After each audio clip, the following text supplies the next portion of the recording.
তো আগে যখন রাজা রানী ছিল, অনেক আগে আর কি, রবীন্দ্রনাথ ঠাকুরের ঘটনাটা সেটা পরবর্তীকালে এসছে। আগে যখন রাজা রানী ছিল তখন কি হতো না, ভাই বোন মধ্যে সম্পর্ক অটুট রাখার জন্য তারা কি করতো না, বোনেরা দাদার হাতে রাখি মানে একটা সুতো পরিয়ে দিত, যেটা কি না, যেটা বিভিন্ন বিপদ থেকে মানুষকে রক্ষা করবে, তার ভাইকে রক্ষা করবে, ঠিক আছে। তো এই থেকে কিন্তু এসছে ধারণাটা, এই রাখি বন্ধনের উৎসবটা।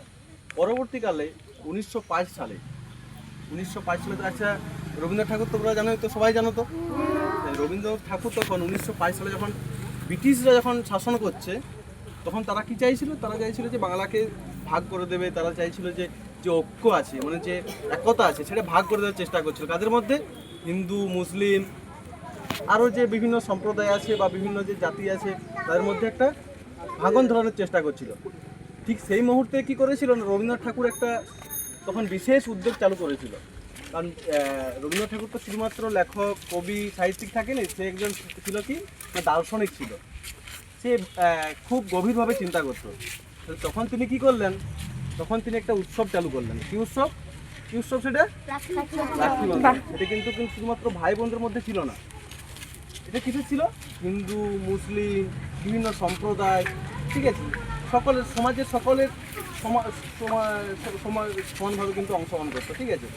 একদম নিচু ভাগ করা ছিল যেহেতু আমাদের দুনিয়াতে, তাহলে কি সমাজের বিভিন্ন স্তরের মানুষ বিভিন্নভাবে সেখানে অংশগ্রহণ করতো এবং কি একতা সৃষ্টি হতো। একতা মানে হচ্ছে কি, একতা মানে হচ্ছে একসাথে, তাই তো, সবাই একসাথে একজোট হয়ে থাকতো। আর একজোট হলে কি হয়, তোমরা যদি একা থাকো তাহলে তোমাকে কুকুরে হামলা করছে। যদি একা থাকো তাহলে কি হয়, তোমাকে তোমার ভয় লাগে, তাড়া করবে, তাই তো।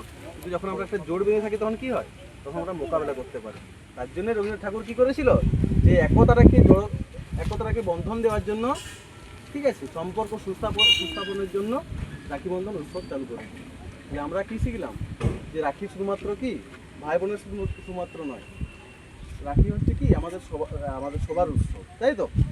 তাই রাখি হচ্ছে সৌহার্দ্যের, সৌন্দর্যের, একতার, ঐক্যের কি বন্ধন, তাই তো।